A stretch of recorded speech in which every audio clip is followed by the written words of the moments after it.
ঘিরে আপনাকে কি ডাকা হয়েছে?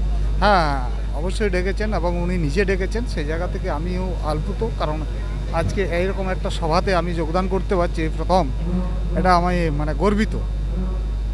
তৃণমূল কংগ্রেসের সভাতে এর আগে এরকম রাজনৈতিক মঞ্চে আপনি মমতা ব্যানার্জির সঙ্গে অতীতে কখনো ছিলেন? না, অতীতে তেমন একটা রাজনৈতিক মঞ্চে ছিলাম না, কিন্তু অরাজনৈতিকভাবে অর্থাৎ আমার জনসাধারণ কমিটির যে তৎসময়ের যে গণ আন্দোলন, সেই গণ আন্দোলনে একসাথে ছিলাম। ছত্রবাবু, আপনি তো দীর্ঘদিন ধরে জঙ্গলমহলে রাজনীতি করেছেন বা মানুষের হয়ে কথা বলেছেন। দলের অন্যতম কাণ্ডারি একসময় ছিলেন জঙ্গলমহলে শুভেন্দু অধিকারী। তার সঙ্গেও আপনাদের লড়াই হয়েছিল, রাজনৈতিক লড়াই হয়েছিল।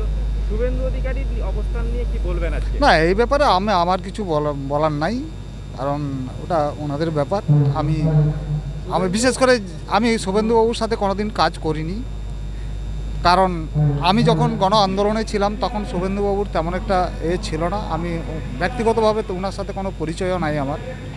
সেই জায়গা থেকে এই ব্যাপারে আমি কোনো মন্তব্য করতে পারি শুভেন্দু অধিকারী দল থেকে যদি বেরিয়ে যান বা তাহলে কি সেক্ষেত্রে দলের তৃণমূল কংগ্রেসের ক্ষতি হবে? না, আমি মনে করি না কোনো ক্ষতি হবে, কারণ বিশেষ করে জঙ্গলমহলে কোনো ক্ষতি পড়বে না। জঙ্গলমহলের মানুষ তৃণমূলের পক্ষেই আছে, এবং বিশেষ করে জঙ্গলমহলের মানুষ আমাকে পেয়ে তারা খুবই অল্পত। শুভেন্দু অধিকারী দলে আজকে কি অধিকারী পরিবারের কেউ আসছেন, আপনি কি জানেন? আমি জানি না।